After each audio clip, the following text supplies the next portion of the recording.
Hello everyone. तो आज की इस वीडियो में हम कवर करने वाले हैं ऑक्सिन हार्मोन को, जो कि एक प्लांट हार्मोन है। और इस हार्मोन के अंदर दो चीज़ें हैं। पहला ये कि इसकी डिस्कवरी कैसे हुई, और दूसरा ये कि इसके फंक्शंस क्या हैं। डिस्कवरी को हम बाद में पढ़ेंगे क्योंकि उससे क्वेश्चंस कम आते हैं, फंक्शन से ज़्यादा क्वेश्चन आते हैं, तो पहले उसको कवर कर लेते हैं।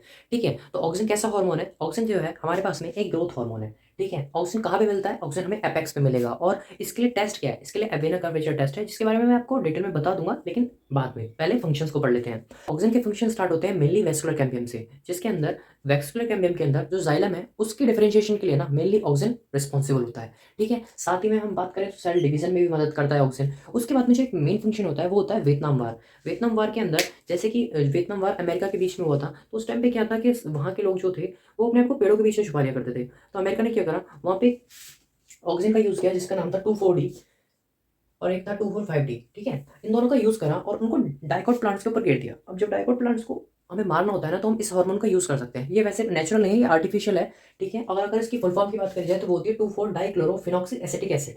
अब आप बोलोगे भैया 2,4,5-T की तो नहीं बताई, सेम है, बस आप यहाँ पे कर देना 2,4,5 ट्राइक्लोरोफिनॉक्सी एसिटिक एसिड। ठीक है, अगर हम बात कर लें तो auxin hormone as a weedicide भी यूज करा जाता है। वीडिसाइड का मतलब यही है जो मैंने आपको बताया, डाइकोट को किल करने के लिए।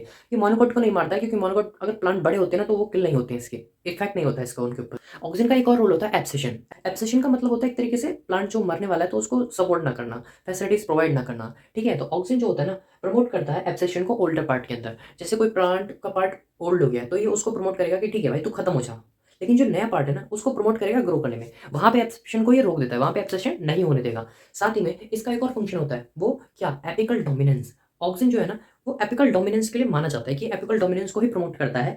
और अगर ये एपिकल डोमिनेंस को प्रमोट कर रहा है तो क्या नहीं करेगा, ये सप्रेस कर देगा लेटरल ग्रोथ को। लेटरल ग्रोथ नहीं होगी, प्लांट ऐसे ऐसे जाएगा सीधा। ठीक है, एपिकल डोमिनेंस को बढ़ा देगा। और अगर एपिकल डोमिनेंस को हमें बढ़ाना है तो उसका एक ही तरीका है, हमें शूट टिप को हटा दो। अगर आप शूट टिप को हटा दोगे तो लेटरल ग्रोथ बढ़ने लग जाएगी प्लांट के अंदर, क्योंकि ऑक्सीजन जो होता है ना वो एपेक्स पे प्रेजेंट होता है, और अगर आपने एपेक्स ही हटा दिया तो लेटरल ग्रोथ बढ़ जाएगी।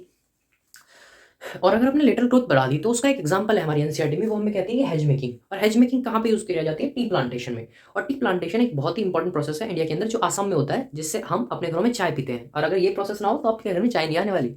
ठीक है, अब हमारे पास में आ जाता है ट्रिपल एफ, जिसके अंदर ये पाइनएप्पल के अंदर क्या करा देगा, फ्लावरिंग करवा देगा। दूसरा, फ्रूट डेवलपमेंट में मदद करेगा। तीसरा तीसरा ये करते हैं सीडलेस फ्रूट को प्रोड्यूस कर देगा। अब सीडलेस फ्रूट्स क्या होते हैं? जिसके अंदर सीड प्रेजेंट नहीं होंगे, एग्जांपल टमाटो। दूसरा टोबैको। तीसरा ग्रेप्स। आज के टाइम पे जो ग्रेप्स आ रहे हैं उनमें सीड्स नहीं होते हैं, सीडलेस होते हैं वो।